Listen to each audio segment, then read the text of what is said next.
Assalamualaikum mga kapatid. Ito po ang tinatawag na pastil sa wikang Maguindanao o Iranon. Pater naman sa wikang Maranao na originated from the Moro in Mindanao, the Muslim tribes. Ito ay kanin na nakabalot sa dahon ng saging na mayroong toppings na hinimay na chicken, beef o tuna. Kaya naman makakasiguro po ang bawat isa nito ay masarap at malinis at halal. Kaya wala pong pastil o pater na may toppings na karning baboy.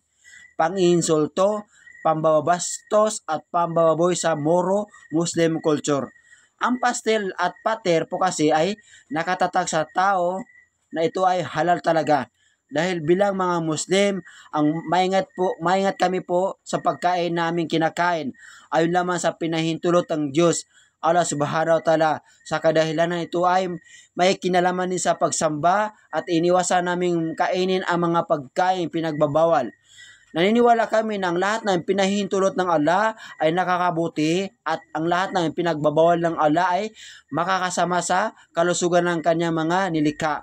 Ang pastil ay pagkain na nagmula sa Muslim.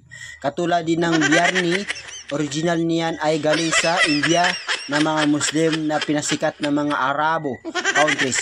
Hindi pwedeng gayahin ang biryani na ang karning ihalo ay pork. Wala namang masama kung gagayahin ang luto at preparasyon ng kahalintulan ng pastel o pater, pero hindi tama na katanggap-tanggap na tawagin itong pork pastel o pater.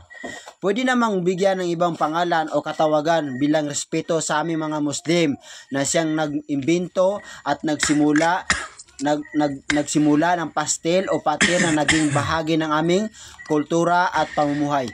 Hindi po ito isyu ng reliyon at lalong hindi ito paglalagay ng pagpagitan sa mga Muslim at Kristiyano. Ito ay pagpapahayag lang aking saloobin at opinion bilang isang Muslim. Assalamualaikum.